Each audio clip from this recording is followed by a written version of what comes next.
আপনি হয়তো শহরের কোলাহল থেকে মুক্ত হয়ে গ্রামে প্রকৃতির মাঝে জীবনযাপন করার সিদ্ধান্ত নিয়েছেন, অথবা আপনি হয়তো এমন কোনো চাকরি বেছে নিয়েছেন যেখানে বেতন কম হলেও ঝামেলা কম, স্বস্তিতে কাজ করা যায়।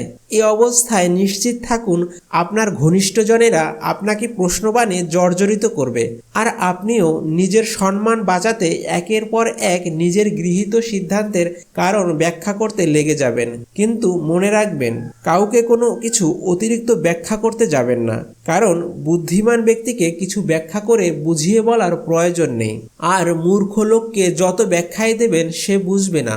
অন্যদিকে কোনো কিছু অতিরিক্ত ব্যাখ্যা করা দুর্বলতার বহিঃপ্রকাশও বটে। আপনি যত বেশি নিজের অবস্থার ব্যাখ্যা করতে যাবেন, আপনার দুর্বলতা তত বেশি ধরা পড়বে এবং আপনি তত বেশি প্রতিপক্ষের আক্রমণের শিকার হবেন। কাজেই অত ব্যাখ্যা ট্যাখ্যা করার দরকার নেই। আপনি নিজের জন্যে অনেক ভেবেচিন্তে যে সিদ্ধান্ত নিয়েছেন তাতে অটল থাকুন, নিজের কাজ করে যান। কে কি বলল তা মোটেও গায়ে জড়াবেন না, অপরের নিন্দামন্দ উপেক্ষা করুন। নিশ্চিত থাকুন বাস্তবতা কখনো গোপন থাকে না। কিছুদিন দাঁতে দাঁত চেপে অপেক্ষা করুন।